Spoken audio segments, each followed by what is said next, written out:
Yeah, thank you, Madam Chairman. I'm not on the subcommittee, but I'm on the Commerce Committee. And when I was downstairs in my office just now and heard some of this testimony, I cleared my schedule to run up because I've gotten so many complaints since I've been here about Ticketmaster specifically. And so when I have a chance to ask you some questions, Mr. Wall, I'm pleased to. Can you explain, first of all, welcome. Thank you. And welcome to all of you. Is Ticketmaster a monopoly? No, we are not. And tell me how you come to that conclusion. Because we are at the near the end of the road in the antitrust case, and the math has been done. And if you just look at the addressable market for large venues, the government's economist is putting our market share under 50%, so that's not a monopoly share. They have an alternative argument that looks at 20% of that market and says that we have a monopoly of that, but there's no such thing as a monopoly of 20% of a market. That's why. So what defines a monopoly? It's typically that you have the ability to charge monopoly prices, reduce output, things like that. Okay, if you control artists, venues, and tickets, and a person has to choose, who chooses your venue has to use Ticketmaster, or an artist that you have a relationship with, that sounds like a monopoly to me, because you have relationshiip with artists and with venues and with tickets. And when you're able to combine the three, it forces artists to use your venues and your tickets. It requires venues to use your artists and your tickets.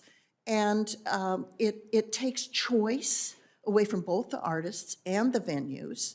And to me, that sounds like a monopoly. I understand, Senator, and that's the story we hear a lot. But if I could just give you a couple of data points without getting too argumentative about this.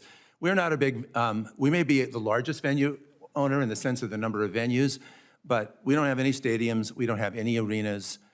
So where all of these big shows play, so major concert venues, we own hardly any of them. What we own, the only venues that we own that even fit within this market the government is claiming are amphitheaters, which are a small part of the whole. And as far as artist choice, the one thing I will just say is know us by the company we keep. We're on this team. We don't wear the same uniform by any means, but we are on the artist team here. And you know, Well, I'd like to start calling the shots then. Yeah. but it is important to point out that on almost everything, our position is exactly what Mr. Ritchie's is, and it's because his position is very typical of what the artist's position is. Mr. Ritchie, how would you respond to my question? Well, I think monopoly is having no competition.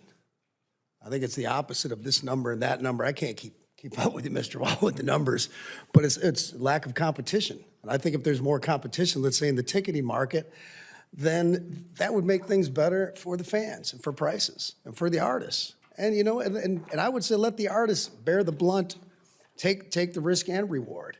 You know what I mean? If I say that I want tickets to be sold with a no resale, you can't resell them, period. Yeah. My fans are going to go like, oh, I couldn't go and Kid Rock's a jerk. Whatever, that's fine. I mean, they pretty much bear the blunt of it now, and StubHub does, and rightfully so. Rightfully so, because they don't give us the freedom to do what we want with our inventory. They don't exist without me and everyone else. Right. That's a fact. I think we can all agree on that. Mr. Berry, how would you respond to my questions?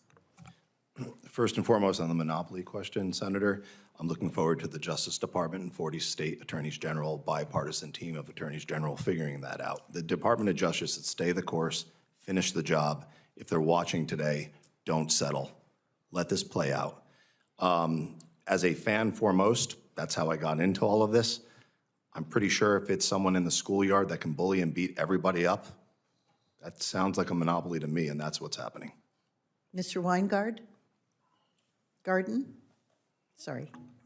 Yeah, we are, the artists hold all the marbles. I mean, the artists and the artist team, they hold all the marbles, and we want to play with the marbles. So we're going to do everything that we can to make sure that the artist is happy, and we want to make and get them what they need. At the same time, when you're dealing with you know, a monopolistic corporation, or you're dealing with a bunch of StubHub, you know, and secondary and scalpers and whatnot that pay none of the costs. None of these costs are getting paid by these scalpers. Yeah.